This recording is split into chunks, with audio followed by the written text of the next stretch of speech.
स्वस्ति श्री गणेशाय नमः। श्री लक्ष्मी नारायणाभ्यां नमः। श्री गुरुचरण कमलेभ्यो नमः। श्री मातृपितृचरण कमलेभ्यो नमः।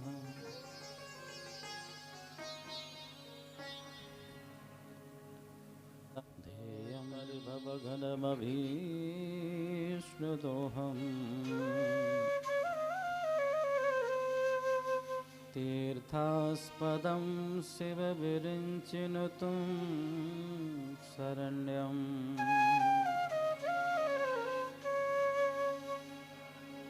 भृत्यार्तिहं प्रणतपालभवाब्धिपोतं महापुरुषते चरणारविन्दम्।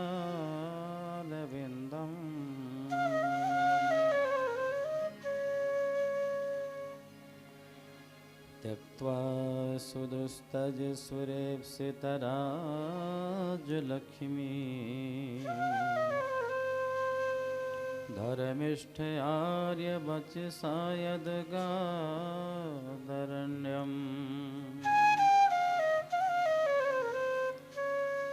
मायामृगं दयितेप्सितमन्वधावत् वन्दे महापुरुषते चरणारविन्दम्।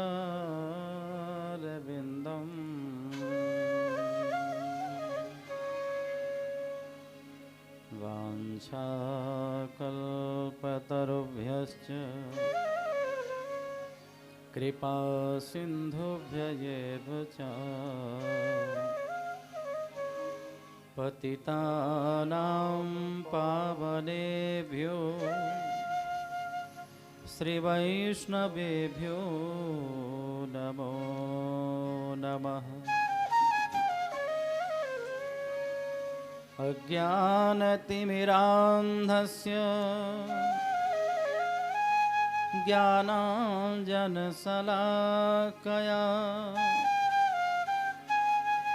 चक्षुरुन्मीलितं येन तस्मै श्रीगुरुवे नमः।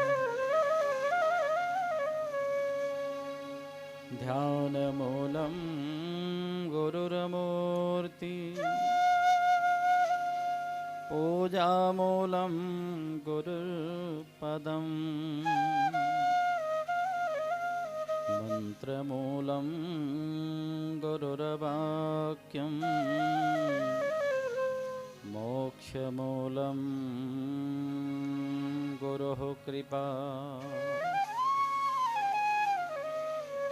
अंजनानन्दनं वीरं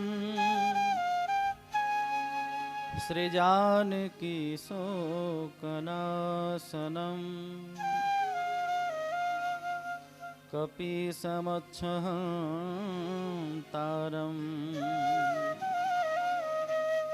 श्रीवन्दे लङ्काभयङ्करम्।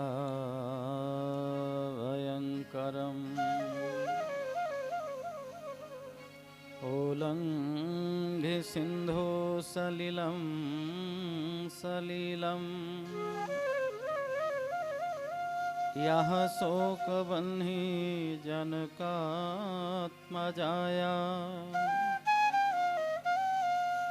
आदाय तेनैव ददाह लङ्का। नमामि तं प्राञ्जलिराञ्जनेयम्। तप्तकाञ्चन गौराङ्गी श्रीराधे वृन्दावनेश्वरी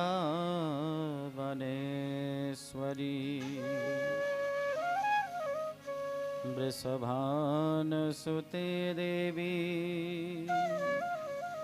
तां नमामि हरिप्रिये। जय जय श्री राधारमण, जय जय नवल किशोर, जय गोपी चित चोर प्रभु, जय जय माखन चोर, जय जय नंद किशोर।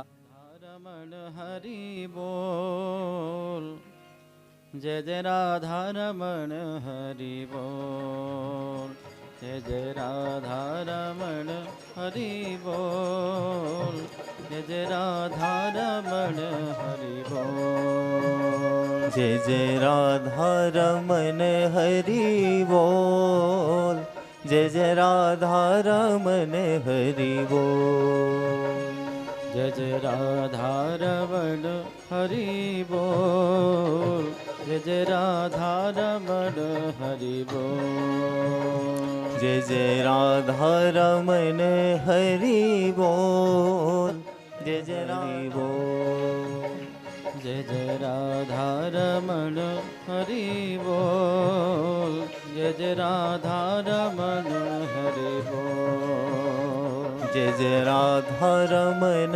हरि बोल, जय जय राधारमण हरि बोल, जय जय राधारमण, जय जय राधारमण, जय जय राधारमण, जय जय राधारमण, जय जय राधारमण, जय जय राधारमण, जय जय राधारमण, जय जय राधारमण, जय जय राधारमण हरि बोल, जय जय राधारमण हरि बोल, जय जय राधारमण हरि बोल, जय जय राधारमण हरि बोल, जय जय राधारमण हरि बोल, जय जय राधारमण हरि बोल, जय जय हरि बोल, जय जय राधारमण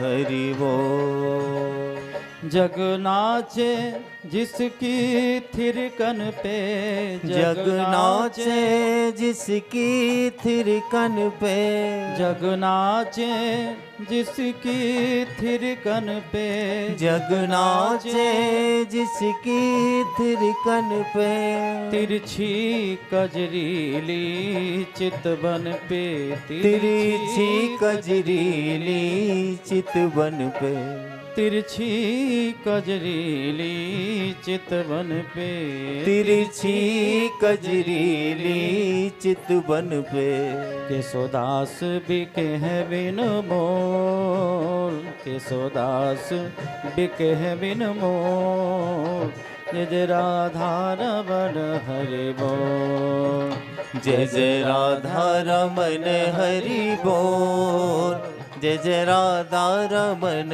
हरि बोल, जय जय राधारमण हरि बोल, जय जय राधारमण हरि बोल, जय जय राधारमण हरि बोल, जय जय राधारमण हरि बोल, जय जय राधारमण हरि बोल, जय जय राधारमण हरि बोल, जय जय राधारमण हरि बोल, जय जय राधारमण हरि बोल, जय जय राधारमण, जय जय राधारमण, जय जय राधारमण, जय जय राधारमण, जय जय राधारमण, जय जय राधारमण, जय जय राधारमण, जय जय राधारमण, जय जय राधारमण, जय जय राधारमण, जय जय राधारमण, जय जय राधारमण, जय जय राधारमण, जय जय राधारमण, जय जय राधारमण, जय जय राधारमण हरि बोल, जय जय राधा रमण हरि बोल। जय जय राधा रमण हरि बोल। जय जय राधा रमण हरि बोल। जय जय राधा रमण हरि बोल। जय जय राधा रमण हरि बोल। जय जय राधा रमण हरि बोल। जय जय राधा रमण हरि बोल। जय जय राधा रमण हरि बोल। जय जय राधा रमण हरि बोल। जय जय राधा रमण हरि बोल। हो जय जय राधा रमण हरि बोल। जय जय राधा रमण हरि बोल। जय जय राधा रमण हरि बोल। जय जय राधा रमण हरि बोल। जय जय राधा रमण हरि बोल। जय जय राधा रमण हरि बोल। जय जय राधा रमण हरि बोल। जय जय राधा रमण हरि बोल।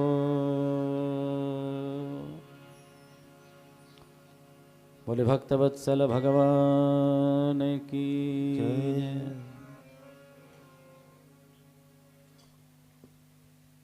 प्यारे प्रभु प्रेमियों,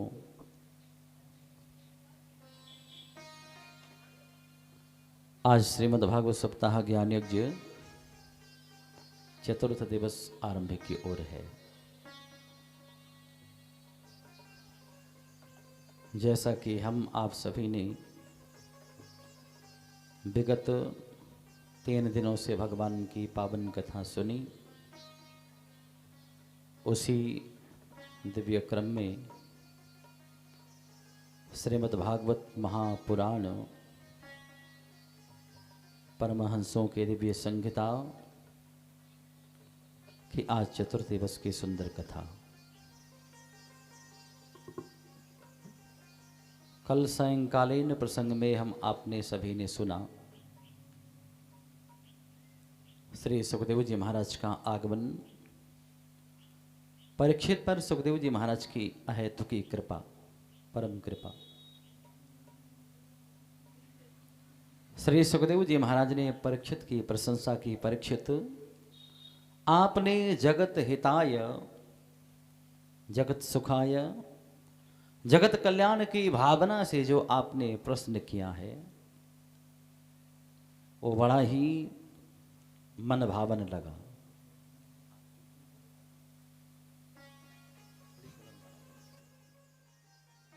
श्री सुखदेव जी महाराज कहते हैं, परीक्षित,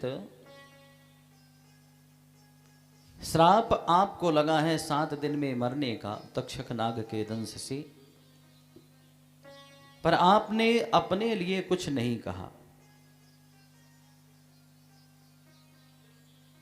आपने जगत कल्याण की भावना से जो हमसे कहा है कि जिसकी मृत्यु निकट आ गई हो उसे क्या करना चाहिए। महाराज परीक्षित ने सुखदेव जी से ये नहीं कहा कि आप हमें बचाएं। महाराज परीक्षित ने एक ऐसा अलौकिक साधन पूछा जो हम सभी के लिए बड़ा ही सुगम और बड़ा ही सरल और बड़ा ही प्रभाव युक्त है। श्री सुखदेव जी महाराज ने महाराज परीक्षित को सुनाते हुए भगवान के विराट स्वरूप का वर्णन किया। ब्रह्मा जी के द्वारा 4 प्रकार की सृष्टियों का वर्णन किया। महाराज मनु शतरूपा के द्वारा 3 बेटियां और 2 पुत्रों की उत्पत्ति, 3 बेटियों के वंश का वर्णन सुखदेव जी महाराज करके सुनाते हैं और बड़े पुत्र महाराज उत्तानपाद के वंश का वर्णन करके सुनाते हैं।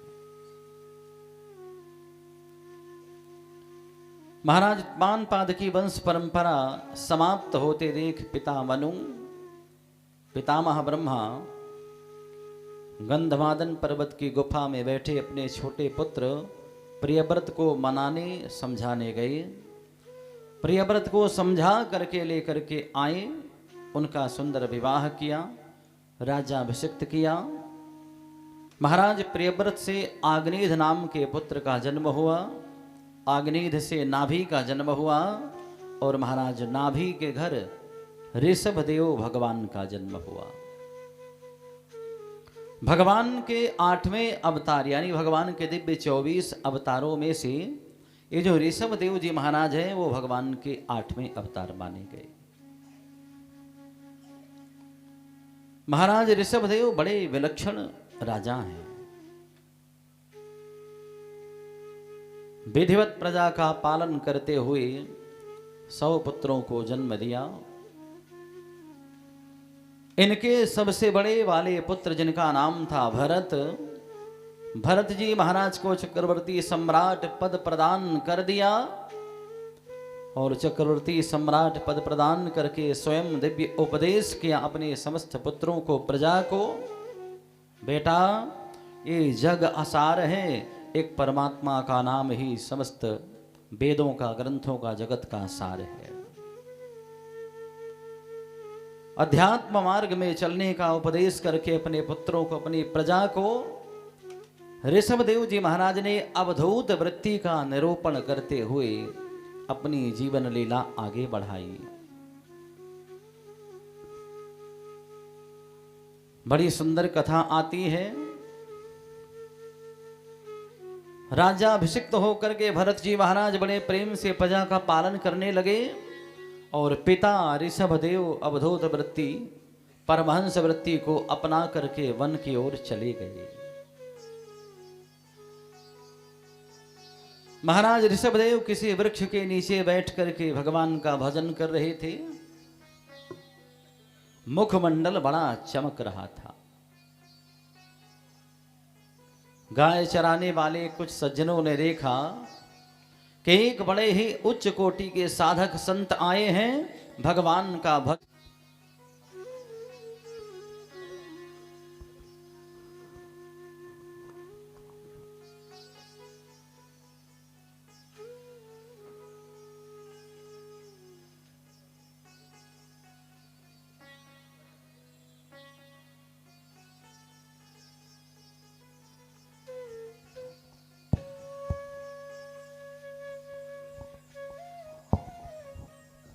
हरिओम हरिओम।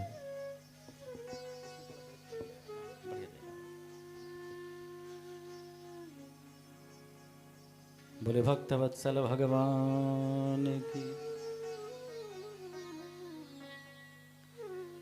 ऋषभ देव जी महाराज वन में विराजमान थे।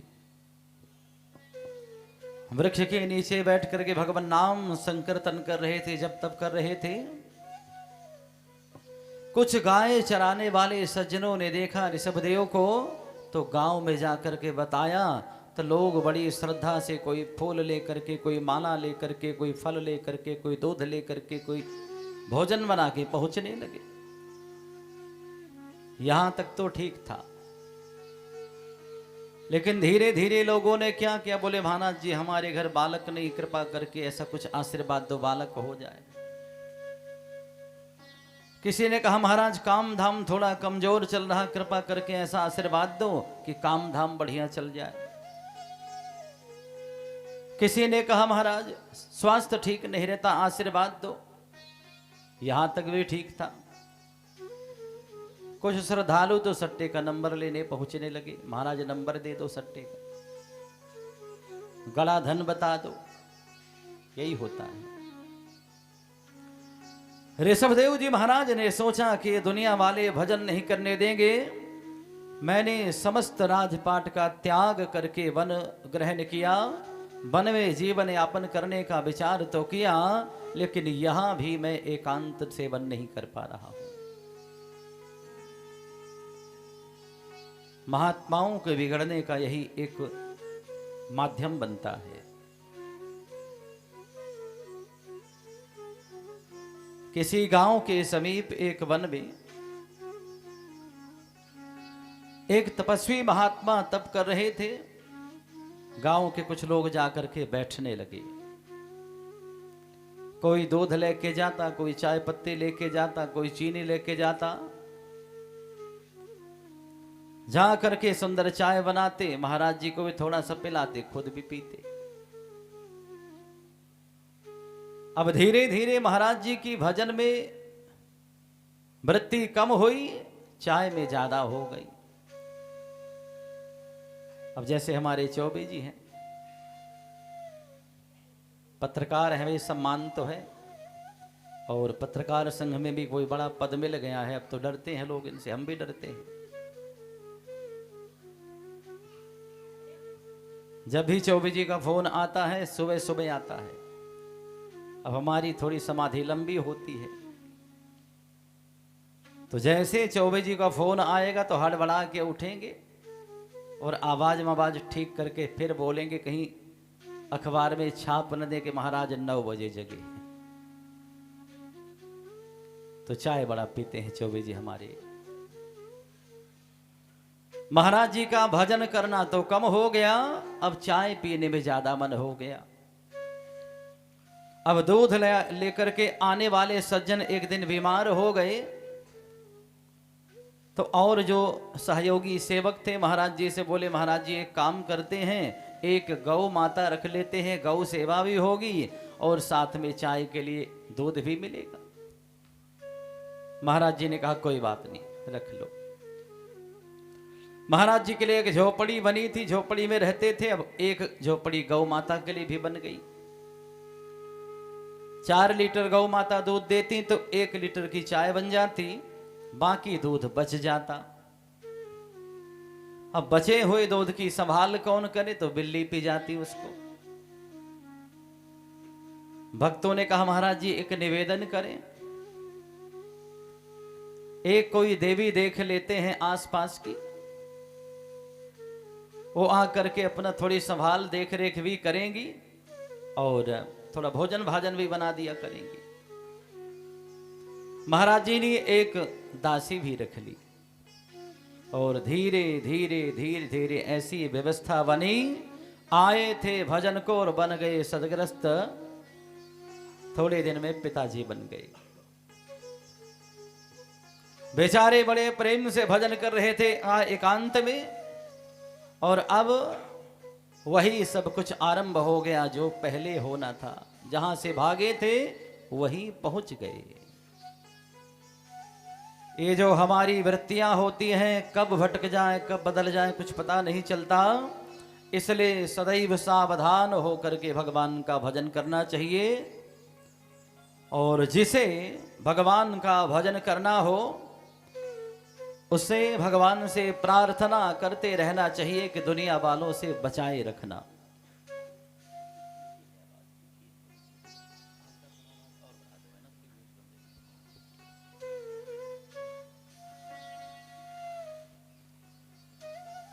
जगत में 3 इच्छाएं होती हैं। कहते 3 इच्छाएं होती हैं। सबसे पहले कहते पुत्र ऐसना, दूसरी है वित्त ऐसना और तीसरी है लोक ऐसना। पहली बात यह होती है कि हमारा घर मकान बन जाए, पत्नी बच्चे हो जाएं, ये भी हो गया तो मन में भावना आती है कि बहुत सारा धन हो जाए। पत्नी बच्चे भी हो गए, घर मकान भी हो गया और भी धन संपत्ति आ गई, तो अंत में बचती है लोक ऐसा, यानी हम प्रसिद्ध हो जाएं, कैसे भी करके लोग हमें जानने लग जाएं, हम समाज में प्रतिष्ठित हो जाएं। तो बड़े बड़े संत भी कई बार लोक ऐसा में भटक जाते हैं, घर छोड़ करके चले आते हैं, सब कुछ त्याग करके आए हैं, लेकिन जब वन में पहुंचते हैं थोड़ी मोड़ी तपस्या करी नहीं कि उनके मन में एक भावना जग जाती है कि लोग हमें जाने, लोग हमें माने और हम समाज में पूज्य बन जाएं। एक गुरुजी थे, एक चेला बना लिया गुरुजी ने। चेला जरा चंचल था। गुरुजी ने एक मंत्र दिया, बोले इसका जाप करो और चंचलता खत्म करो अपनी। बोला गुरुजी यहां बढ़िया भजन नहीं होता, कहीं एकांत में जाकर के भजन करूंगा। बोले ठीक है, एकांत में चले जाओ भजन करने, पर एक चीज का ख्याल रखना कभी सिद्धि मत दिखाना। भजन करने वालों को सिद्धि प्राप्त होती है, ये स्वाभाविक है। भगवान भी परीक्षा लेते हैं महात्माओं की। भजन करते करते भगवान अपना दर्शन देने से पहले सिद्धियां भेज देते हैं कि हो सकता है सिद्धियों के बंधन में, संसार के मजे में भटक जाए तो हमारा दर्शन न हो। इसे परीक्षा तो लेते हैं। गुरु जी ने कहा बेटा जा रहे हो भजन करना प्रेम से भगवान का, पर भगवान का दर्शन करने का ही भाव मन में रखना। दुनिया वालों को चमत्कार दिखाने के चक्कर में मत पड़ना कभी भी। चेले के मन में एक भावना आई कि गुरु जी को डर है कहीं चेला ज्यादा आगे बढ़ गया तो हमारा नाम डूब जाएगा। इसलिए चेले ने कहा कि हाँ गुरुजी ठीक है, लेकिन मन में ठान लिया कि ऐसी सिद्धि प्राप्त करूंगा दुनिया बिल्कुल चकाचौंध हो जाएगी। जंगल में गए, 2-4 साल बढ़िया तपस्या किया, मंत्र जाप किया, सिद्धियां प्राप्त हो गई। एक दिन बैठे बैठे मन में भावना जगी कि सुंदर दिव्य भोग भोजन करने के मिले तो आनंद आ जाए। 56 प्रकार के भोग, जैसे ही कल्पना किया वैसे भोग उपस्थित हो गए। समझ गया सिद्धि प्राप्त हो गई। प्रातः काल भजन में बैठा था, पक्षी कलरव कर रहे थे, पक्षी बोल रहे थे। जरा सा क्रोध आया, गुस्सा करके डांट दिया, सारे पक्षी गिर करके मर गए। अब उसे ये भरोसा हो गया कि मैं तो पूरी तरह से पक्का सिद्ध हो गया हूं, अब मैं जो चाहूं वो कर सकता हूं। सिद्धि प्राप्त करके चमत्कार दिखाने के लिए गांव की ओर चल पड़ा। सिद्धि दिखाने के लिए गांव के मंदिर में आया। अब गांव का नाम तो पूरा पता नहीं, हो सकता बिजनौई ही आ रहा हो। गांव के मंदिर में आके महाराज जी रहने लगे। लोगों का आना जाना धीरे धीरे शुरू हुआ। एक दिन एक गरीब व्यक्ति पहुंच करके रोने लगा, महाराज बड़ी गरीबी है, घर में भोजन की व्यवस्था भी नहीं होती, आप कुछ ऐसी कृपा कर दें जिससे हमारा घर तो चलने लग जाए। महाराज जी ने सोचा चमत्कार दिखाने का बढ़िया मौका मिला, अपनी जटा एक उखाड़ करके दे दिया, बोले ले जा, माला माल हो जाएगा। महाराज जी ने अपनी एक जटा उखाड़ के दी, बोले माला माल हो जाएगा, लेकर खजाने में रख देना। महाराज जी की दी हुई जटा लेकर के गए, खजाने में रख दिया, रातों रात करोड़पति बन गया। खूब सारा पैसा हो गया, गाड़ी खरीद ली, बढ़िया मकान बन गया। अब तो चमक धमक बढ़ गई। कल तक जिसके घर में अनाज की व्यवस्था, रोटी की व्यवस्था ना रही हो, और आज वो गाड़ियों में घूमने लग जाए, बढ़िया कोठी बंगला बना के तैयार कर ले, तो संदेह तो होगा। लोगों ने उससे पूछना शुरू किया, भैया एक बात बता, कल तक रोटी की व्यवस्था नहीं थी, आज तो बड़ा महान हो गया, कहां से कोई व्यवस्था बनी, कुछ गड़ी संपत्ति मिल गई क्या? आदमी तो नहीं बोला, लेकिन माताओं का हृदय जो होता बड़ा कोमल होता है। इन माताओं का हृदय इतना कोमल होता है, कुछ देवियां उसकी पत्नी के पीछे लगी और जा करके देवियों ने धीरे धीरे मित्रता दोस्ती बढ़ाई। 2-4 दिन में पक्की सहेली बनी। तो धीरे से पूछा, बहना भी ये तो बता दो, इतना सब कुछ तुम्हें कहां से मिला? बेचारी बोल पड़ी, जो मंदिर में महाराज जी आए हैं ना, उन्होंने एक जटा उखाड़ के दे दिया, सोई चमत्कार हो गया। रात रात में बात पूरे गांव में फैल गई, बोले महाराज जी की जटा में ही कमाल है भाई, अब जटा चाहिए सबको। रात भर का लोगों ने इंतजार किया, जैसे सुबह हुई नहा नुहा करके तैयार हो गए, और 10-5 गांव के लोग पहुंच गए, महाराज जी कृपा करो। अभी महाराज जी बेचारे सो करके उठे ही थे, और जटा मांगवे वाले आ गए। धक्का मुक्की चल रही, महाराज जी नहीं मुझे, महाराज जी पहले, महाराज जी बस कृपा करके एक जटा मुझे दे दो, बाकी किसी को नहीं। महाराज जी बोले भैया ऐसे थोड़ी होता है। बोले नहीं महाराज जी आपने उसको दिया है, हम भी तो आपके सेवक, हम भी आपके शिष्य हैं। महाराज जी पीछे हटते हटते नाना कर रहे हैं और लोग हाँ हाँ करते आगे बढ़ रहे हैं। और ऐसे झपटा लोगों ने महाराज जी को, चारों ओर से लोगों ने घेर लिया, महाराज जी को पटक लिया, जमीन में दबा लिया। और जिसके हाथ में जितनी जटा आई उतना उखाड़ा, दाढ़ी मूछ बाल सब। बेचारे महाराज जी गंजे हो गए, खूनम खून हो गए महाराज जी। वहां से जब एक भी बाल जब तक रहा महाराज जी के दाढ़ी मूछों में, सिर में, तब तक नोचते रहे। और जब सब समाप्त हो गया तो सारे चले गए लेकर के। बेचारे महाराज जी उठे और रोते रोते सोचने लगे, गुरु जी ने ठीक कहा था कि चमत्कार दिखाने के चक्कर में मत पड़ना। गुरु जी के पास गए, जा करके सिर झुका के खड़े हुए। गुरु जी ने कहा हुआ है गंजे? बोले हाँ महाराज हुआ है। ऋषभदेव जी महाराज जानते हैं कि जब तक मैं इनके बीच में रहूंगा तब तक लाभ होने वाला नहीं है। ऋषभदेव जी महाराज ने जगह बदल दिया, किसी और पेड़ के पास चले गए, किसी दूसरी नदी के किनारे जाके तपस्या करने लगे। फिर भी लोगों ने पीछा नहीं छोड़ा। तो ऋषभदेव जी महाराज ने एक इतना सा पत्थर उठाया, अपने मुख में रख लिया। जो भी आता है महाराज जी से कुछ पूछने के लिए मुख खोल करके दिखा देते हैं। लोगों ने समझ ले तो पागल हो गया।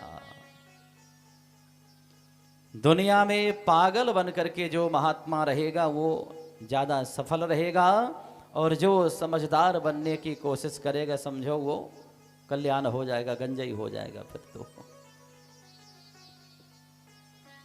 इन दुनिया वालों ने स्वीकार कर लिया ये महात्मा तो पागल है, छोड़ो इसका पीछा। सबने छोड़ दिया। भजन करते करते एक दिन जंगल में अग्नि प्रज्वलित हो गई। उसी आग में शरीर जल करके भस्म हो गया। ऋषभदेव जी महाराज का अपने धाम को चले गए।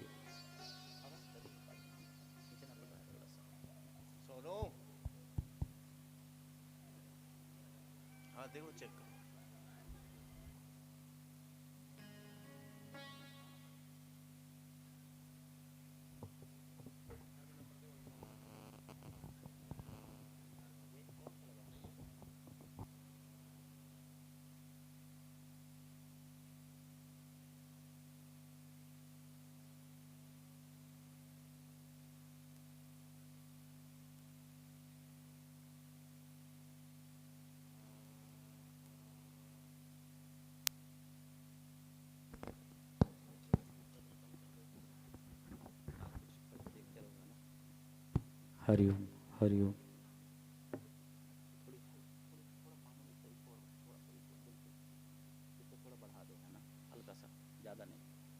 हरिओम हरिओम हरिओम।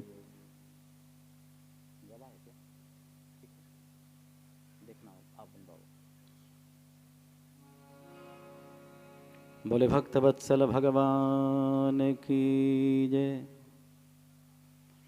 श्री सुखदेव जी महाराज कहते हैं, परीक्षित, अवधूत वृत्ति का निरूपण करते हुए महाराज ऋषभदेव अपने धाम को चले गए।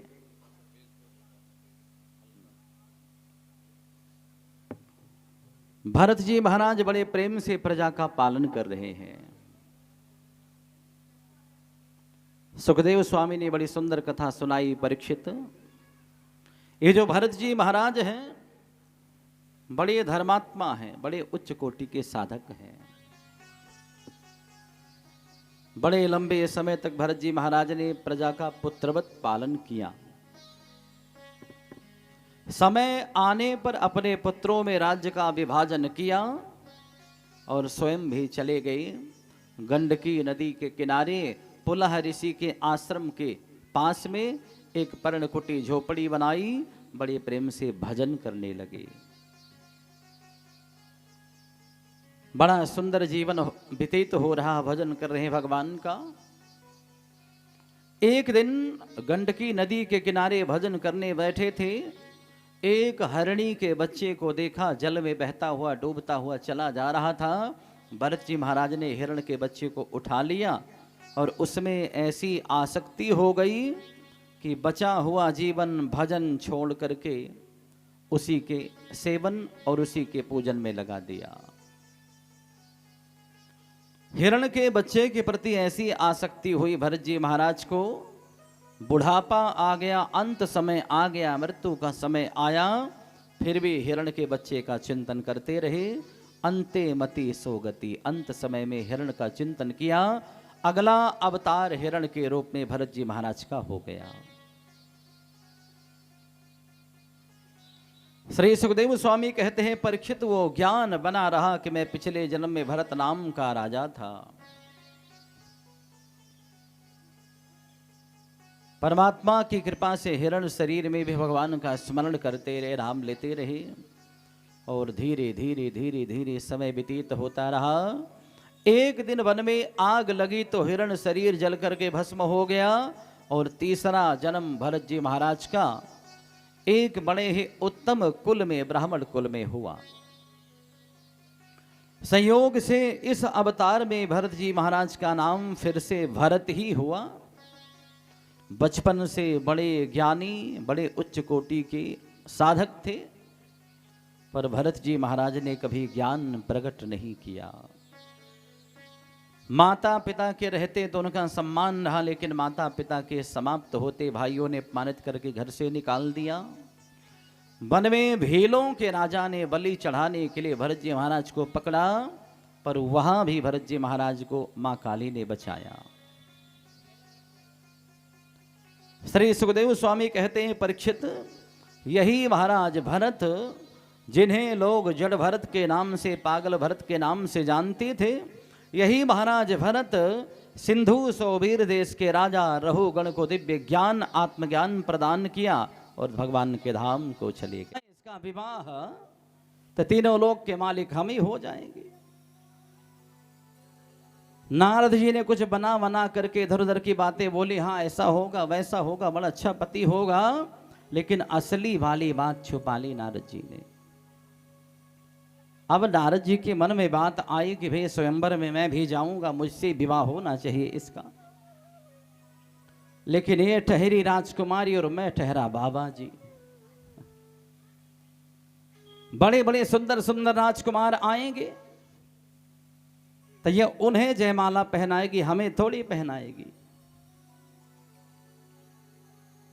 एक तरकीब सूझी, अगर कहीं से उधार मुझे थोड़ा सा सुंदर रूप मिल जाए कुछ दिन के लिए।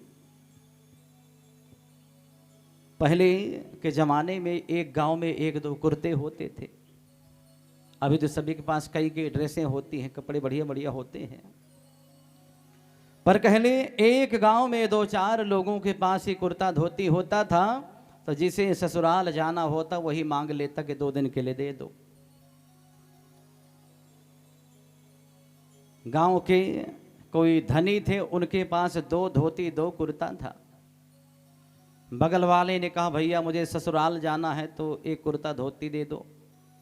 बोले एक शर्त है, मुझे भी साथ लेकर के चलेगा तो एक मैं पहन के चलूंगा, दूसरा तू पहन के चलेगा। मजबूरी थी, बोले चलो भाई तू भी चल, कोई बात नहीं। एक कुर्ता धोती स्वयं पहन लिया, एक उधार दे दिया और जा करके ससुराल में पहुंचे। स्वागत सम्मान चालू हुआ।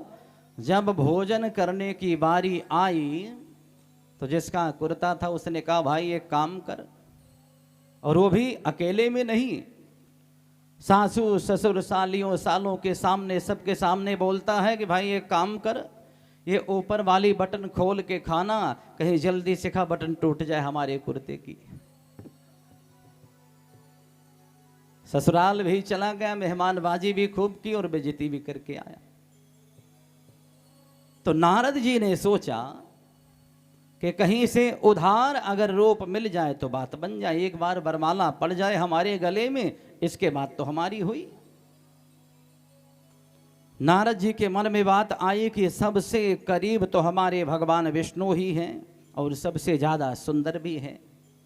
अगर भगवान विष्णु का रूप मुझे मिल जाए, मैं भगवान विष्णु बन जाऊं थोड़ी देर के लिए, तो राजकुमारी सबको छोड़ करके झपट के मेरे गले में बरमाला डालेगी। तो जा करके एकांत में खड़े होके भगवान को पुकारा, भगवान प्रकट हो गए। नारद जी बोले महाराज आप तो ऐसी कृपा करो जैसे मेरा भला हो जाए। नारद जी ने ये कहा कि जैसे मेरा हित हो जाए महाराज वैसे कुछ करो। अब मन में बात जो है, आप तो अंतर्यामी है प्रभु। इशारे इशारे में कहा महाराज अपना रूप दे दो। तो भगवान ने हाथ पैर यानी गले से नीचे नीचे तो अपना वाला रूप दे दिया, कपड़े दे दिए, और मुख जो दे दिया वो लंगोर वाला दे दिया। बड़ा काला काला चेहरा नारद जी को दे दिया भगवान ने। अब नारद जी को ऐसे लगने लगा, देखो बढ़िया बढ़िया कपड़े कुपड़े सब पहन रखे, भगवान नारायण जैसा लग रहा हूं। अब तो नारद फूले फिर रहे हैं कि राजकुमारी आएगी तो दौड़ करके मुझे ही वर्ण करेगी। हजारों सखियां गाती गुनगुनाती विश्व मोहिनी को लेकर के आई, सुंदर वरमाला हाथ में है। नारद जी टेढ़ी नजर से देख देख के मुस्कुरा रहे हैं कि आ रही बस 2 मिनट में हमारे गले में माला होएगी और त्रिलोकी का नाथ यानी तीनों लोकों का मालिक मैं होऊंगा। सबसे आगे कुर्सी में बैठे थे, बढ़िया आसन जमा करके। बेचारी राजकुमारी ने सिर पर हाथ रखा, सोचने लगी देखो कैसी अभागन हूं मैं कि मेरे स्वयंवर में बंदर भी आए हैं। डर करके बेचारी राह काट करके ऐसे निकल गई। नारद जी ने सोचा कि शर्मा रही है, ये होने वाली पत्नी है मेरी, होने वाला पति हो ना, इसलिए थोड़ी शर्म तो आएगी। जिधर को जा रही थी नारद जी इधर से उठे और उधर ही जाके बैठ गए। बेचारी फिर डर के मारे भागी वहां से इधर को, नारद जी फिर इधर आके बैठ गए। अब यहां लुका छिपी जैसे खेल होने लगा, जिधर से भागती है नारद जी उधर ही आकर के सामने खड़े हो जाते हैं। यही लुका छिपी का खेल चलता रहा। तब तक भगवान नारायण एक बड़े सुंदर राजकुमार के रूप में आए, सामने प्रकट हुए। विश्व मोहिनी ने उसी राजकुमार को वरमाला पहना दी और नारद जी की बसी बसाई दुनिया खत्म हो गई। इतना प्रेम हो गया था नारद जी को, रोने लगे, हृदय विदीर्ण हो गया। और हुआ क्यों था पता है?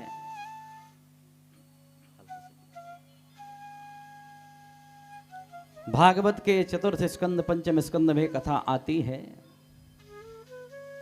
कहते हैं मृत्यु देव की कन्या है जरा, काल कन्या। कहते हैं काल कन्या जरा यानी बुढ़ापा,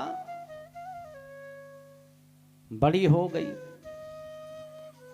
पिताजी से बोली पिताजी मैं बड़ी होगी, मेरा ब्याह कर दो। अब पिताजी ने ढूंढना शुरू किया, अरे भैया तुम बूढ़े होना चाहोगे क्या?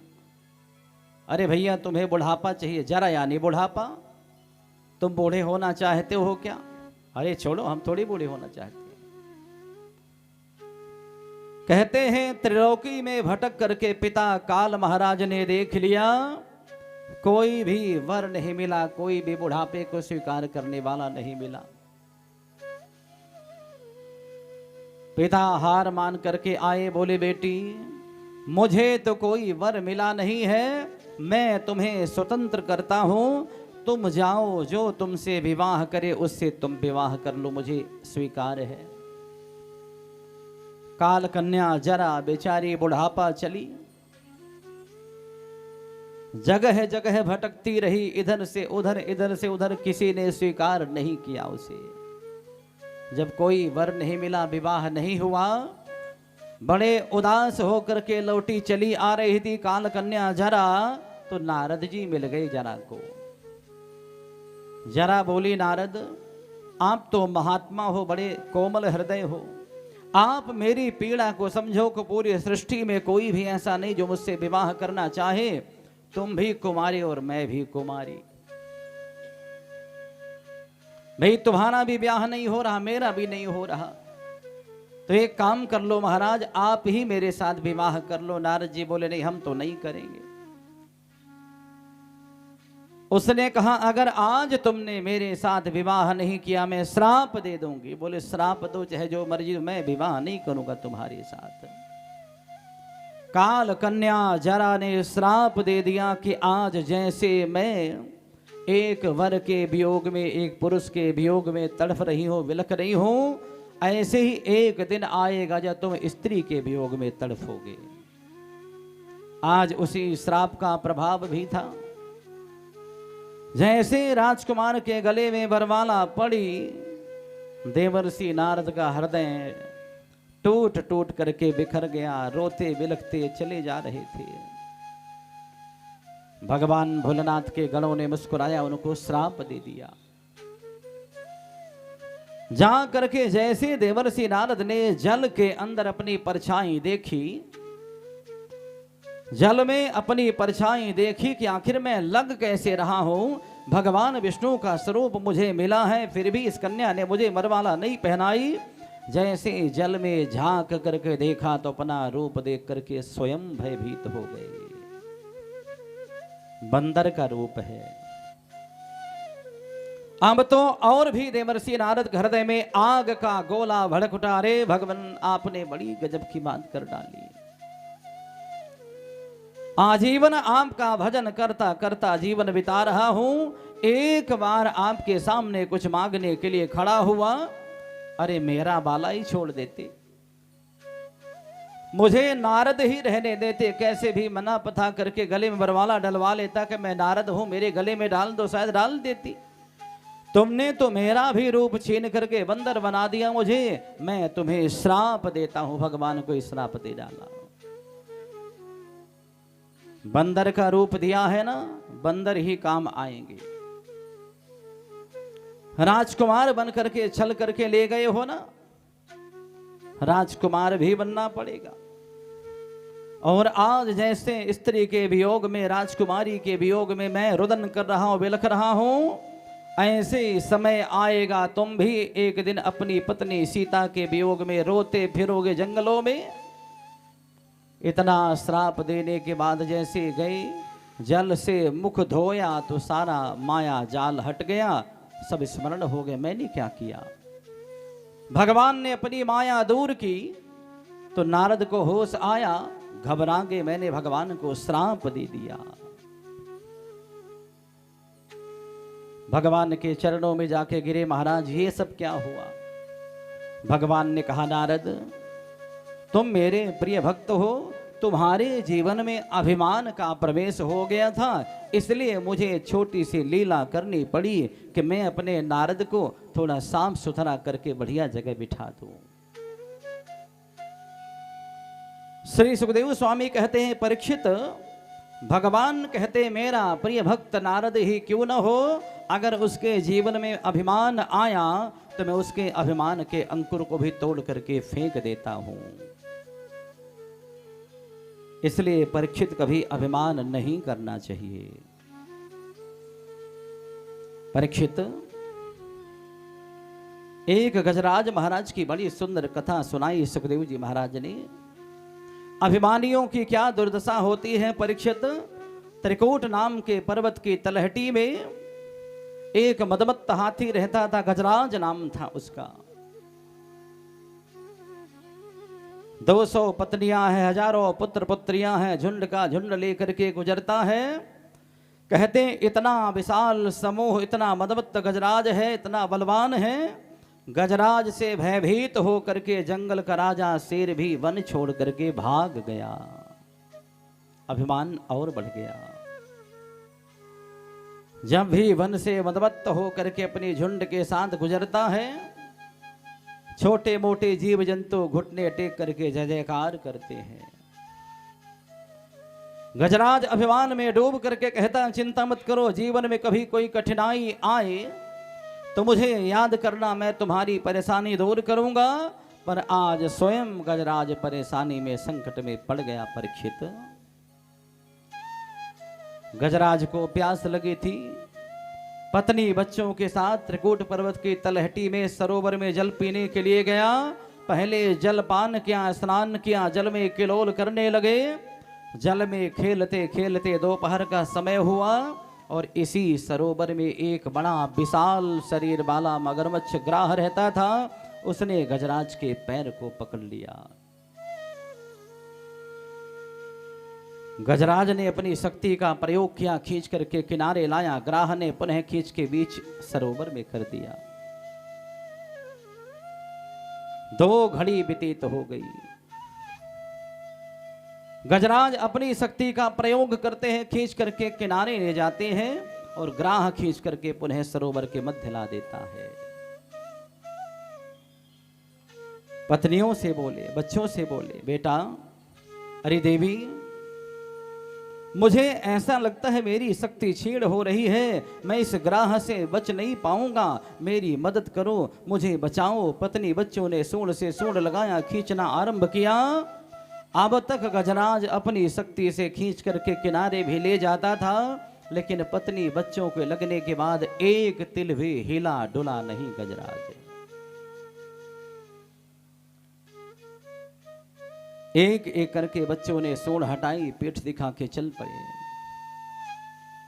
रोता बिलखता गजराज डूबता हुआ बच्चों से बोला, पुत्र, मैं तुम्हारा पिता हूं, मैंने तुम्हें जन्म दिया है, बचपन से पाल पोस करके बड़ा किया है, प्रतिपल तुम्हारी सुरक्षा व्यवस्था की जिम्मेवारी मैंने उठाई है। आज संकटकालीन परिस्थिति में मुझ अपने पिता को छोड़ करके चले जा रहे हो। पुत्रों ने कहा, पिता महाराज, हम तो भूख से तड़प रहे हैं, आप निकलते ही नहीं हैं। चले गए। पत्नी होने के नाते पत्नियों ने कुछ पल और भी प्रयास किया। बच्चे चले गए तो दुविधा में पड़ गई। जीवन में जब तक दुविधा में रहेंगे तब तक सुविधा प्राप्त नहीं होती है, समझने की बात है। भगवान कहते हैं कि दुविधा में रहोगे तो सुविधा प्राप्त नहीं होगी, इसलिए दुविधा छोड़ो। एक है साध है सब सद है, सब साध है सब जाए। जीवन व्यतीत हो जाता है, हम लोग समझ ही नहीं पाते हैं कि हम विश्वास किस पर करते हैं। ये वनिया की दुकान नहीं है कि थोड़ा यहां से ले लिया, थोड़ा वहां से, थोड़ा वहां से भी। जब तक पूर्णतः आश्रित नहीं होते हैं, जब तक समर्पण नहीं होता, तब तक कोई देवता हमारी ओर देखने का प्रयास नहीं करता। दुविधा में जीने वाला हमेशा संकटों में रहता है और दुविधा मुक्त हो करके एक की साधना, एक का साथ जो ग्रहण करता है, वो हमेशा सुविधाओं से युक्त हो जाता है। पत्नियां दुविधा में हो गई, सोचने लगी हमारे छोटे छोटे बच्चे वन को चले गए, न जाने कहां भटक जाएंगे। एक एक करके इशारा करके आपस में गजराज को छोड़ करके चल पड़ी। गजराज की आंखों से आंसू बह चले। संसार की असारता को गजराज ने देखा। देवियों, आप तो हमारी जीवन संगिनी हैं, कहां चली? महाराज क्षमा करें, छोटे छोटे बच्चे वन में भटक रहे होंगे, न जाने कहां हाथ पैर तोड़ करके बैठे होंगे, हमें जाना ही पड़ेगा। अनाथ हो गया गजराज, स्वयं की शक्ति छीण हो गई। बच्चे चले गए, पत्नियां चली गई। जब व्यक्ति का मनोबल टूटता है तो शक्ति और भी कम हो जाती है। हार गया गजराज मन से, भयभीत हो गया, अनाथ हो गया, निस्सहाय हो गया। ग्राह ने खींचना आरंभ किया, बीज सरोवर में ला करके डुबोने का प्रयास कर रहा है। एक तिल मात्र सूंड गजराज का बचा है डूबने से। तब गजराज ने संसार का मोह, संसार के ऊपर से भरोसा छोड़ करके जगत के रचैया, जगत के पालनहार, जगत नियंता भगवान को पुकारा और तिल भर सूंड भी डूबने नहीं पाया। भगवान ने आ करके संभाल लिया, खींच करके बाहर कर दिया। भगवान हरि रूप धारण करके आए, गजराज के सूंड को पकड़ करके किनारे लेकर के गए। मगरमच्छ ग्राह भी खींचता चला आया, भगवान ने चक्र से उसका उद्धार कर दिया। वो गजराज को दर्शन दे के भगवान चले गए। जब भी अधीर हो करके, निस्सहाय हो करके भगवान को किसी ने पुकारा, भगवान जरूर आए हैं। परीक्षा भगवान की नहीं, परीक्षा अपनी करनी चाहिए। क्या हमने भगवान को स्वीकार किया है? क्या सचमुच हम भगवान की शरण में समर्पित हुए हैं? अगर समर्पण पक्का होगा तो दर्शन भी भगवान का पक्का ही होगा, और समर्पण कच्चा होगा तो दर्शन होने वाला नहीं है। भावनाओं की बात है। भगवान कहते हैं भाव हो तो पत्थर में भी मैं हूं, और भाव नहीं है तो मंदिर की मूर्ति में भी मैं नहीं हूं। गजराज महाराज ने अधीर होकर के, अनाथ होकर के पुकारा, भगवान ने बचा लिया। गजराज चले गए वन की ओर। जैसे पत्नी बच्चों ने देखा, दौड़े दौड़े आए। पिताजी महाराज हम तो बड़े उदास थे। पत्नियां बोली महाराज आपके बिना हमारा मन नहीं लग रहा था। गजराज बोले देवियों अब ये बनावटी बातें सुनने का समय नहीं। जिन प्रभु ने विपत्ति काल में मेरा रक्षण किया, मेरा जीवन बचाया, अब मैं उन्हीं का हो चुका हूं। दुनिया से मेरा कोई लेना देना नहीं है। श्री सुखदेव स्वामी कहते हैं परीक्षित, ये दुनिया बड़ी मतलबी है। संतों ने समझाया है, यहां सभी मतलब के ही यार हैं।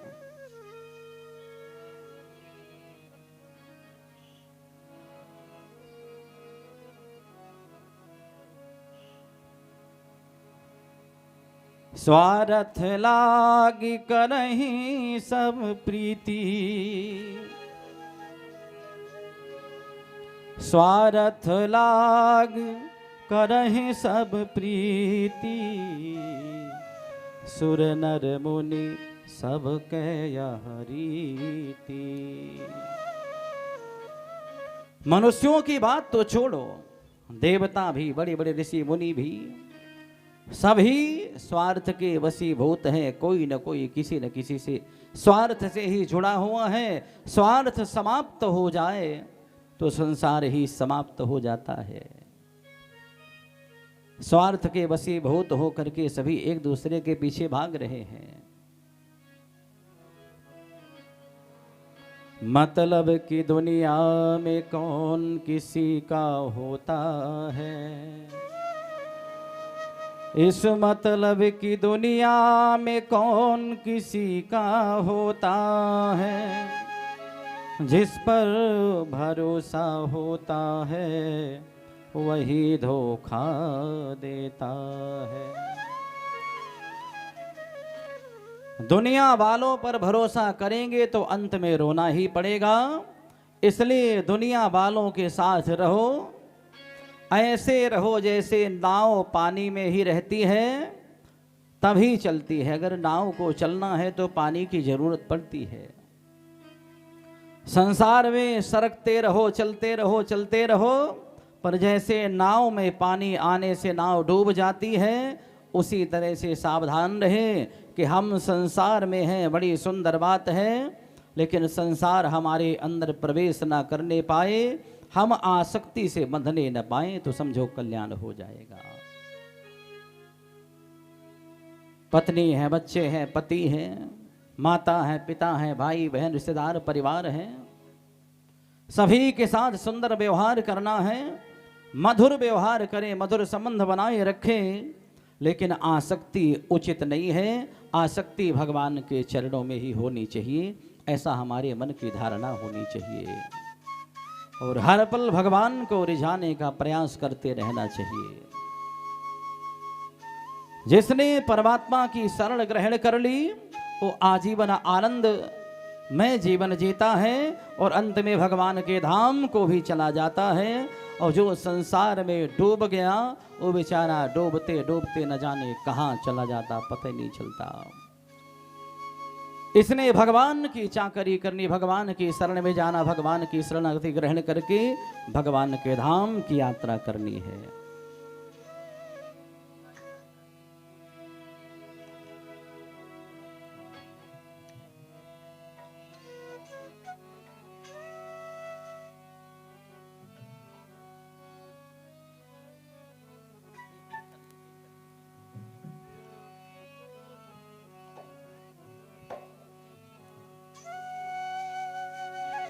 बोले भक्त वत्सल भगवान की जय।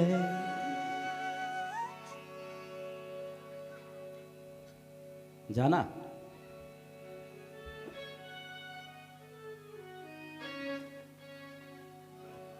ठीक है गजब की बांसुरी बजती और वृंदावन बसैया की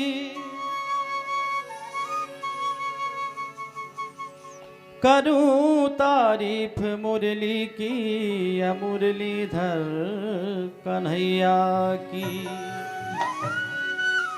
जहाँ चलता था ना कुछ काम तीरों और कमानों से विजय नटवर की होती थी वहाँ मुरली की तानों से।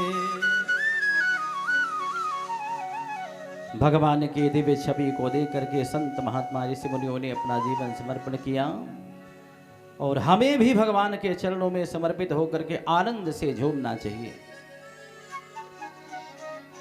मेरे कान्हा तेरी नौकरी सबसे बढ़िया है सबसे खरी। मेरे कान्हा तेरी नौकरी सबसे बढ़िया है सबसे खरी। मेरे कान्हा तेरी नौकरी सबसे बढ़िया है सबसे खरी। हो मेरे कान्हा तेरी नौकरी सबसे बढ़िया है सबसे खरी। मेरे कान्हा तेरी नौकरी सबसे बढ़िया है सबसे खरी।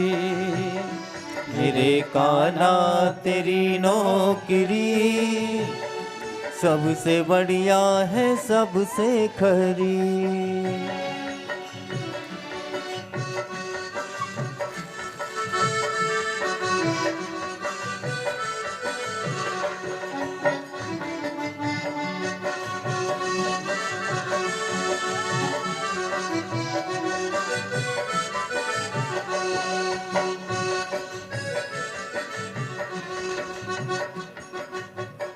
खुश नसीबी का जब गुल खिला।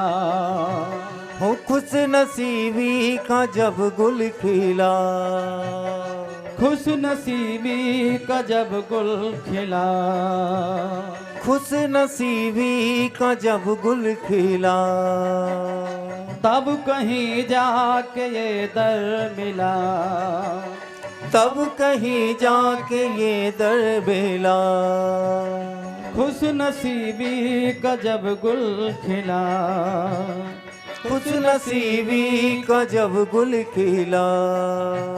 तब कहीं जाके ये दर मिला। तब कहीं जाके ये दर मिला। हो गई अब तो रहमत तेरी। हो गई अब तो रहमत तेरी सबसे बढ़िया है सबसे खरी। मेरे कान्हा तेरी नौकरी सबसे बढ़िया है सबसे खरी। ओ मेरे कान्हा तेरी नौकरी सबसे बढ़िया है सबसे खरी।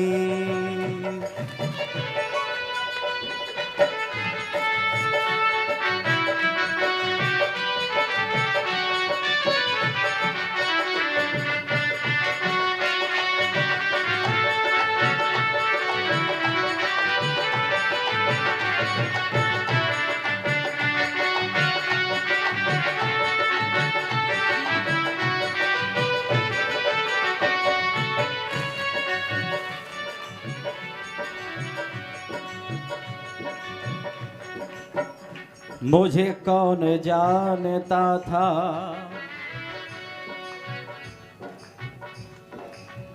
मुझे कौन जानता था तेरी बंदगी से पहले। तेरे प्रेम ने बना दी मेरी जिंदगी फसाना।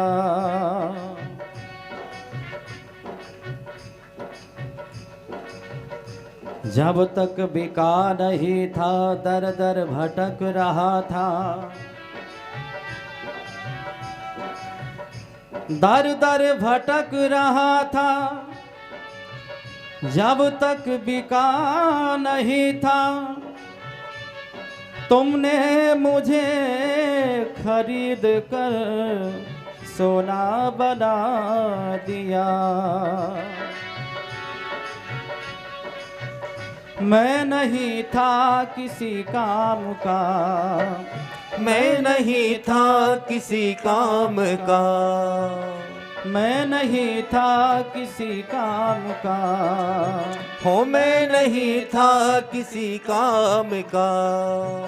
ले सहारा तेरे नाम का, ले सहारा तेरे नाम का, ले सहारा तेरे नाम का। ले सहारा तेरे नाम का। बन गई अब तो बिगड़ी मेरी, बन गई अब तो बिगड़ी मेरी। सबसे बढ़िया है सबसे खरी, बन गई अब तो बिगड़ी मेरी, सबसे बढ़िया है सबसे खरी। मेरे कान्हा तेरी नौकरी, सबसे बढ़िया है सबसे खरी। मेरे कान्हा तेरी नौकरी, सबसे बढ़िया है सबसे खरी। सबसे बढ़िया है सबसे खरी, सबसे बढ़िया है सबसे खरी। सबसे बढ़िया है सबसे खरी, सबसे बढ़िया है सबसे खरी। सबसे बढ़िया है सबसे खरी, सबसे बढ़िया है सबसे खरी। बोले भक्त वत्सल भगवान की जय। जरूरत है भगवान को पुकारने की। जब तक अपने आप पर भरोसा रखेंगे, अपनों पर भरोसा करते रहेंगे, दुनिया में अपना मददगार तलाशते रहेंगे, तब तक कोई काम बिगड़ भी सकता है। पर जब भगवान के चरणों में समर्पित हो जाते हैं तो भगवान कहते हैं जो मेरा हो गया उसके जीवन की सुरक्षा व्यवस्था मेरी अपनी जिम्मेवारी होती है। श्री सुखदेव स्वामी कहते हैं परीक्षित, कभी कभी देवताओं को भी अभिमान हो जाता है। देवराज इंद्र अभिमानी हो गए। दुर्वासा ऋषि भगवान नारायण के दर्शन करके आए। भगवान नारायण के दर्शन करने गए तो भगवान ने प्रसन्न होकर के अपने गले की माला उतार करके दुर्वासा को पहना दी। इंद्रपुरी स्वर्गलोक में दुर्वासा आए, इंद्र ने भोजन करवा दिया तो भगवान की दी हुई प्रसादी माला दुर्वासा ने अपने गले से उतार के इंद्र को पहना दिया। अभिमानी इंद्र ने सोचा ये फूलों की माला मेरे किस काम की। दुर्वासा के देखते देखते उठा करके ऐरावत हाथी के सिर पर डाल दिया। हाथी ने तोड़ तोड़ करके पैरों के नीचे कुचल दिया। दुर्वासा ऋषि ने श्राप दे दिया, अरे अभिमानी, तुझे भगवान नारायण की दी हुई प्रसादी माला भी नहीं पची, इतना अभिमान है तुझे? जा, तुझे श्राप देता हूं, लक्ष्मी से विहीन हो जाएगा। श्रीहीन होने का श्राप लगा। राजा बलि ने चढ़ाई किया, दैत्यराज बलि ने तुरंत स्वर्ग में पुनः से विजय प्राप्त कर लिया। हमेशा ख्याल रखना चाहिए, भगवान की सेवा में आई हुई कोई भी वस्तु अगर आपको प्राप्त हो, कभी अपमान ना करें, गलत जगह न फेंकें। कई बार मंदिर में आते हैं, पुजारी जी भगवान का चरणामृत देते हैं, तो कुछ लोग ऐसे होते ज्यादा साफ सफाई वाले, बोले गंदा सजल क्यों पिए, तो फेंक देते हैं। तुलसी का पत्र मिला, प्रसाद मिला, कोई भी वस्तु मिली, माला मिली, मान लो आप उसे पाने के हक में नहीं है, प्रसाद खाना आपको मन में नहीं है, तो सम्मान पूर्वक कहीं भी किसी वृक्ष की जड़ में, किसी गमले में, किसी नदी में, तालाब में उसको सम्मानित रूप से प्रवाहित कर दें। पर भगवान की सेवा में आई हुई तुलसी, फूल, माला, प्रसाद कुछ भी अपमानित न होने पाए, इसका ख्याल रखना चाहिए। स्वर्ग पर राजा बलि का अधिकार हो गया। देवता भागे भागे भगवान नारायण के पास गए। प्रभु ने उनको एक विधि बताई, बोले समुद्र मंथन करो, और समुद्र मंथन करोगे प्रेम से, आनंदित हो करके, दैत्यों को मिला करके साथ में, तो तुम्हें अमृत की प्राप्ति होगी, और अमृत पी करके बलवान हो जाना, फिर दैत्यों को पराजित कर देना। इंद्र ने सभी देवताओं को साथ लिया, दैत्यों से कपट मित्रता की, मंदराचल पर्वत को मथानी बनाई, वासुकी नाग को रस्सी बनाया, भगवान कछुए का रूप धारण करके समुद्र तल पर बैठे पीठ में धारण किया मंदराचल पर्वत को, भगवान ने पहाड़ को ऊपर से संभाल लिया, समुद्र मंथन आरंभ हुआ। अमृत पाने के लिए समुद्र मंथन चल रहा था, अमृत तो निकला नहीं, हलाहल विष निकला। भगवान भोलेनाथ से प्रार्थना किया, प्रभु ने संभाल लिया। भगवान भोलेनाथ ने विष का पान कर लिया, मंथन आरंभ हो गया, एक एक करके सारी वस्तुएं निकली। कहते आधा आधा बांटते चले गए। लक्ष्मी जी प्रकट हुई, भगवान नारायण का वर्णन कर लेती हैं। जैसे मदिरा निकली, दैत्यों ने पान कर लिया। जैसे धनवंतरी भगवान, एक हाथ में अमृत का कलश, एक हाथ में औषधियों का कलश लेकर के प्रकटे, दैत्यों ने अमृत वाला कलश छीन लिया। भगवान मोहिनी रूप धारण करके प्रगटे, दैत्यों को सम्मोहित करके भगवान ने देवताओं को अमृत पिला दिया। भगवान के मोहिनी रूप में इतने मुग्ध हो गए सारे के सारे दैत्य,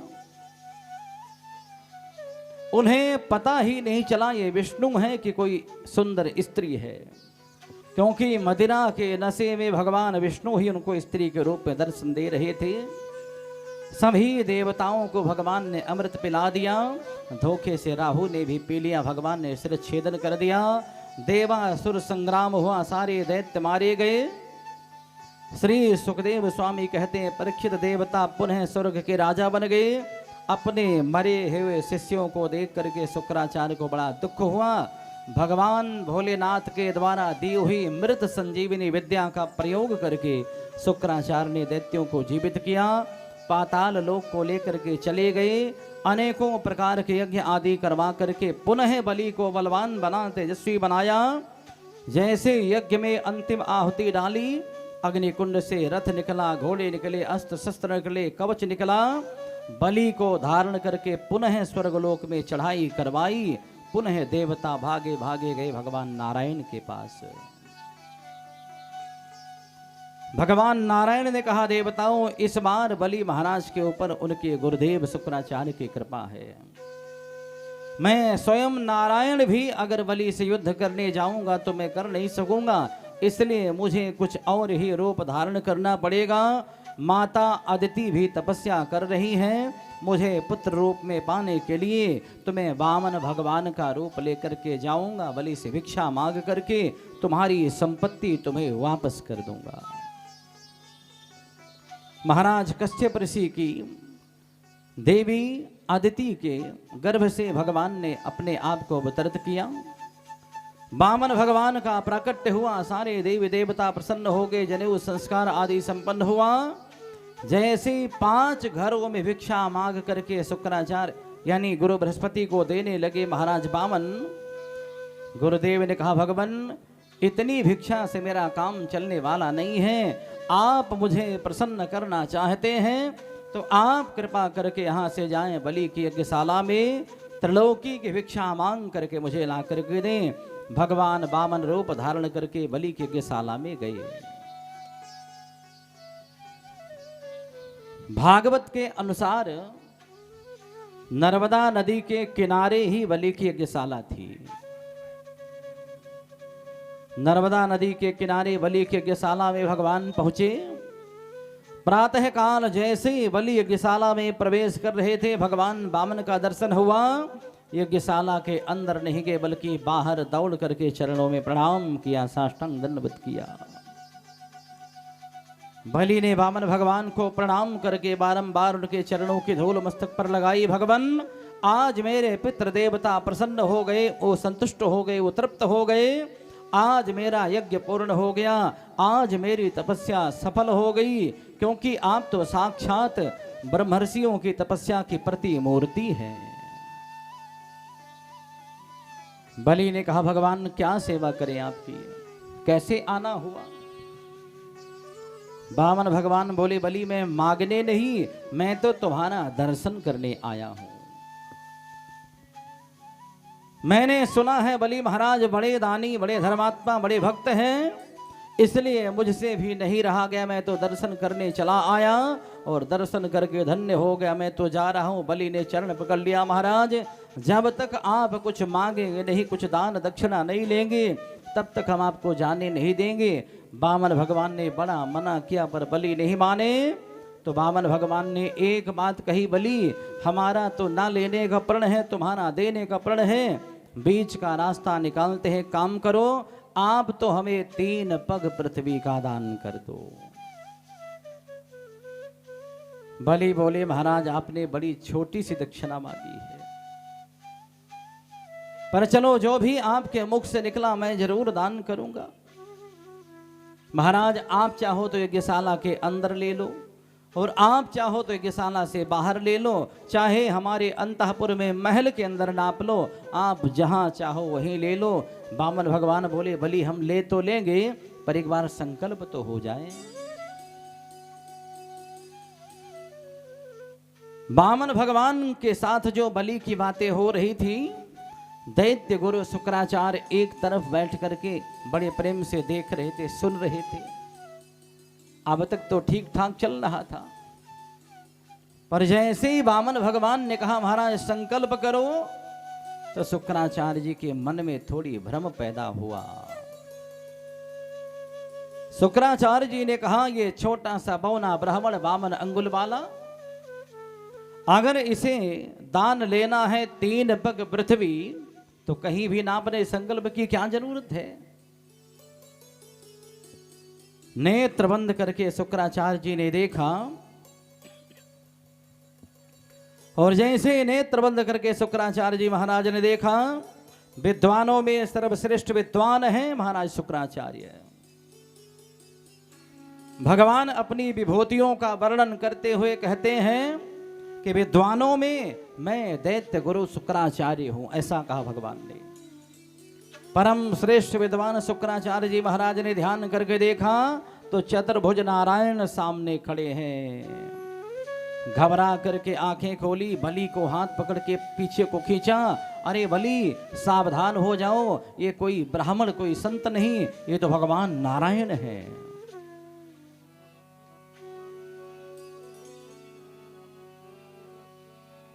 एस वैरोचनो साक्षात भगवान विष्णुरव्ययः कश्यपाददितेर्जाता देवानां कार्य साधकः। अरे बलि इसे संकल्प मत करके देना, इसे कहो अगर दान लेना है तो वैसे 3 पग ले लो, संकल्प करके दिया तो ये नारायण है, सब कुछ लूट लेंगे। बलि बोला महाराज अब तक आपकी आज्ञा का पालन करना मेरा धर्म था, लेकिन आज अपना कर्तव्य मैं पूरा करूंगा, क्योंकि आज नहीं मानूंगा मैं। बलि ने कहा गुरुदेव अगर ये हमारे भारत का संत, हमारे भारत का ब्राह्मण होगा तो 3 पग पृथ्वी से ज्यादा ले नहीं सकेगा, और अगर ये साक्षात नारायण ही खड़े हैं तो संकल्प के बिना भी सब कुछ लूट लेंगे, मैं रोक नहीं पाऊंगा, इसलिए मुझे मत रोको गुरुदेव। बलि ने हाथ बढ़ाया, संकल्प के लिए जल डालना शुरू किया वामन भगवान ने। तो शुक्राचार्य जी ने गंगा सागर की टूटी में छोटा सा रूप बना के जल बंद कर दिया। वामन भगवान ने एक सीख लेकर के जरा सा प्रहार किया, नेत्र पधार गए। एक आंख से रक्त बहने लगा। शुक्राचार्य जी ने बाहर खड़े होकर, भगवान आपने मेरी आंखों को चोट पहुंचाई। भगवान ने संकेत किया, आप गुरु हैं, आप संत ब्राह्मण हैं। संत ब्राह्मणों को, गुरु को सभी के एक दृष्टि से ही देखना चाहिए, भेदभाव नहीं करना चाहिए। आपने भेदभाव किया, इसलिए हमने आपको एक नेत्र दे करके ही समाज को देखने का संकेत किया है। बलि ने संकल्प किया। संकल्प छोड़ने के बाद बलि भगवान के चरणों में प्रणाम करने के लिए झुके, और जैसे प्रणाम करके बलि खड़े हुए तो देखा भगवान विशाल रूप धारण करके त्रिविक्रम रूप यानी त्रिलोकी में फैल गया भगवान का स्वरूप। भगवान ने 2 पग में पूरी सृष्टि को नाप लिया, त्रिलोकी को नाप लिया, पूरे ब्रह्मांड में पहुंच गए। भगवान ने बड़ी जोर की गर्जना की, अरे मूर्ख बलि, बड़ा दानी बनने का अभिमान करता था, बता तीसरा पग कहां रखूं। तुरंत बलि भगवान के चरणों के समीप लेट गए। भगवान तीसरा चरण बलि के सिर पर रख दें, बलि को भी अपना बना लें। भगवान अपना तीसरा चरण बलि के सिर पर रख करके नेत्रों से आंसू बहाने लगे। धन्य हो बलि, अभी अभी मैंने तुम्हारा सब कुछ छीन लिया, फिर भी तुम विचलित नहीं हुए। तुम सचमुच भगवान के बड़े उच्च कोटि के भक्त हो, वरदान मांगो। बलि की पत्नी आई, बोली महाराज ये बड़े अभिमानी हो गए थे, आपने बड़ी कृपा की इनको सब कुछ छीन करके। भगवान बोले, देवी तुम भी बड़ी महान हो, मैं तुमसे बड़ा प्रसन्न हूं, तुम दोनों वरदान मांग लो। बलि ने कहा महाराज बस आपके चरणों की भक्ति मिली रहे, यही सबसे बड़ा वरदान है। भगवान ने कहा बलि सुतल लोक को चले जाओ और जा करके बड़े प्रेम से अखंड राज्य करो, आगामी मनवंतर में मैं तुम्हें इंद्र बनाऊंगा। बलि सुतल लोक को जाने लगे, भगवान के दर्शन की इच्छा हुई। बलि ने वरदान मांगा, भगवान एक काम तो भूल ही गया मैं, आपने कहा था वरदान मांगो, मैंने वरदान मांगने का मन तो बनाया है, लेकिन आप कृपा करके देंगे नहीं पता नहीं। बामन भगवान बोले मैं बड़ा प्रसन्न हूं, जो मांगो सो दे दूंगा। बलि ने कहा महाराज सुतल लोक के राजभवन में 4 दरवाजे होंगे, जब भी जिस दरवाजे से अंदर बाहर मेरा जाना आना हो तो हर जगह मुझे आपके दर्शन होने चाहिए। तो एक रूप से भगवान वैकुंठ चले गए और एक रूप से बलि के सुतल लोक में आज भी बामन भगवान खड़े हैं बलि के दरबार में दर्शन देते हुए। बलि कभी भी राजगद्दी में नहीं बैठते, क्योंकि बामन भगवान अहरनिश उनके द्वारपाल बनकर के खड़े हैं। भक्त प्रहलाद भी आकर के विराजमान हैं और बलि भी आकर के वही आनंद लेते हैं संकीर्तन का। श्री सुखदेव स्वामी कहते हैं परीक्षित, भगवान विविध लीलाएं करते करते भक्तों को आनंद प्रदान करते हैं। त्रिलोकी की भिक्षा ला करके देवताओं को समर्पित कर दिया और बाबा भगवान एकांत में जाके भजन में निमग्न हो गए। श्री सुखदेव स्वामी कहते भगवान नारायण ने मत्स्य रूप धारण करके राजा सत्यव्रत को दर्शन दिया। भगवान ने मछली का रूप बनाया, सत्यव्रत को दर्शन दिया। सृष्टि के समापन में भगवान ने नौका में वेद को, सप्तऋषियों को, सुंदर बीजों को और महाराज सत्यव्रत को बिठाया, सुंदर कथा सुनाई।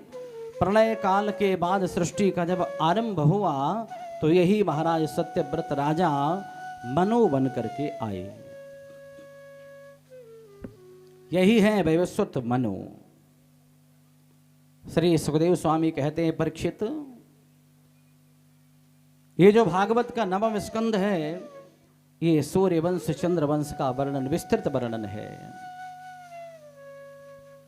भागवत के 9वें स्कंध में श्री सुखदेव ने, श्री सूत जी महाराज ने, अनेक संतों ने, वेदव्यास जी महाराज ने सूर्य वंश चंद्र वंश का विस्तृत वर्णन किया है। सूर्य वंश में भगवान राम के रूप में अवतरित होते हैं और चंद्र वंश में भगवान कृष्ण के रूप में अवतरित होते हैं।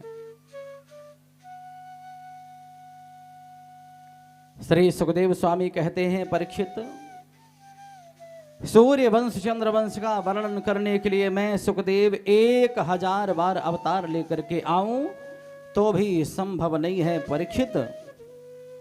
फिर भी मैं उन राजाओं का नाम लूंगा, उन राजाओं की कथा सुनाऊंगा जिनके सीधे संबंध भगवान नारायण से रहे हैं, भगवान से रहे हैं।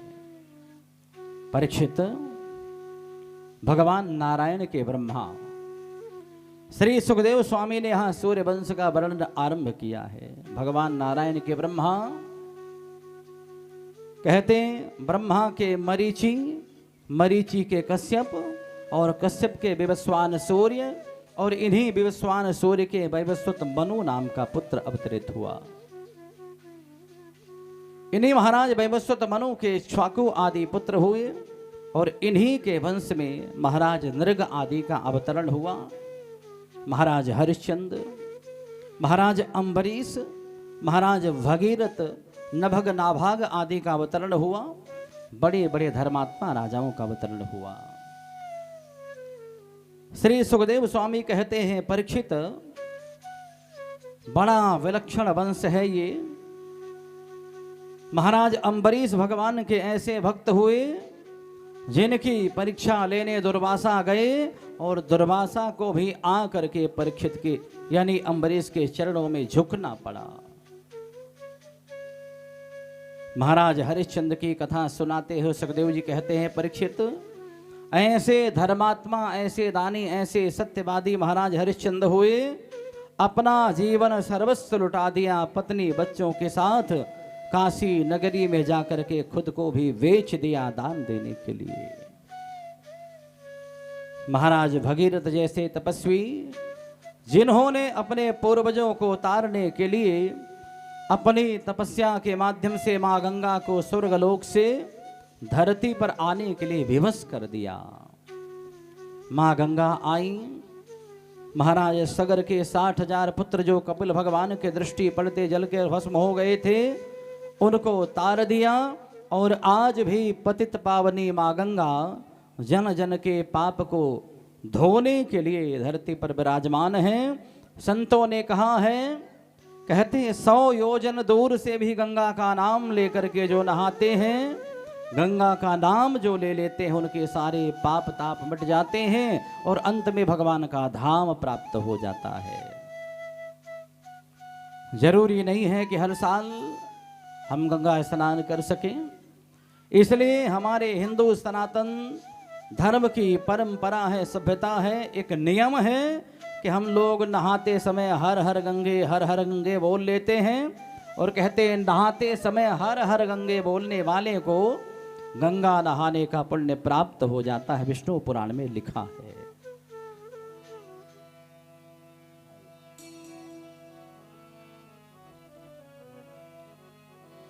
गंगे गंगे चयो ब्रूयात् योजनानां सतैरपि मुच्यते सर्वपापेभ्यो विष्णुलोकं स गच्छति। माँ गंगा, पतित पावनी माँ गंगा, गोमुख गंगोत्री से लेकर के गंगा सागर तक अहर्निश अविरल बह रही हैं।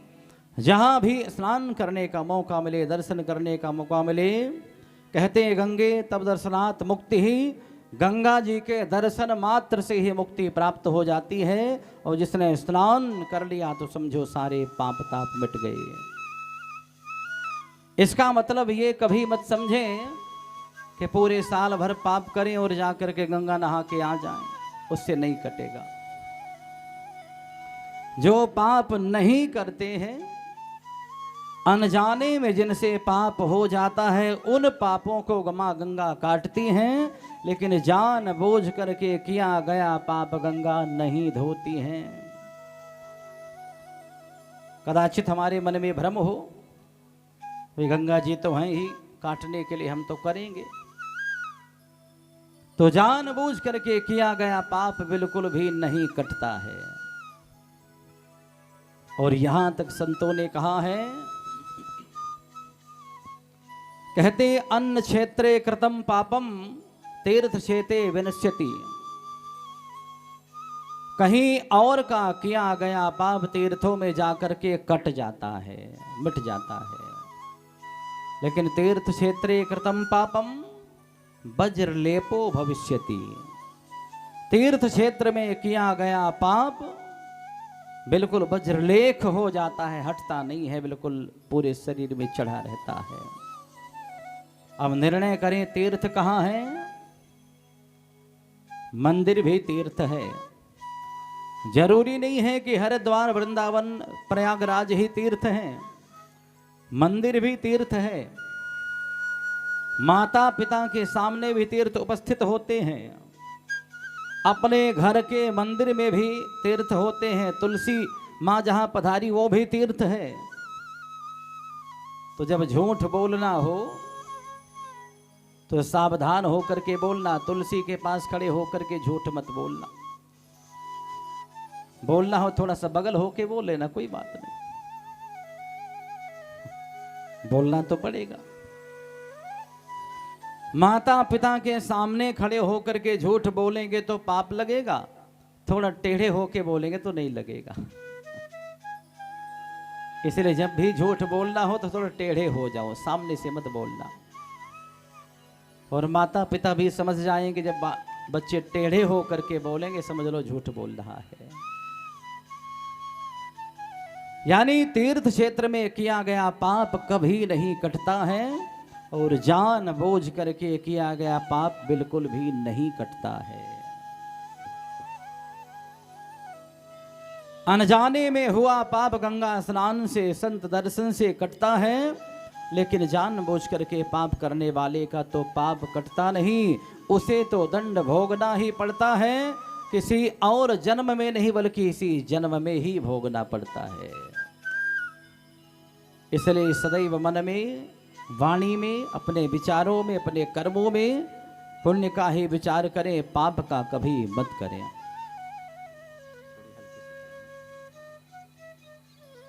श्री सुखदेव जी महाराज कहते हैं, परीक्षित, इसी पावन वंश में आगे चल के महाराज दिलीप आदि का अवतरण हुआ, और इसी पावन वंश में महाराज रघु का अवतरण हुआ, जिनके नाम से सूर्यवंश रघुवंश के नाम से जाने लगा। और इन्हीं महाराज रघु के पुत्र अज हुए, और महाराज अज के पुत्र चक्रवर्ती सम्राट परम वीर परम धर्मात्मा महाराज दशरथ हुए। महाराज दशरथ चक्रवर्ती सम्राट हैं, बड़े वीर हैं, बड़े सुंदर हैं, बड़े धर्मात्मा हैं, बड़े ज्ञानी हैं, संत से भी हैं, गौ से भी हैं, ब्राह्मणों के भक्त हैं, गुरु पूजक हैं महाराज दशरथ। कहते हैं महाराज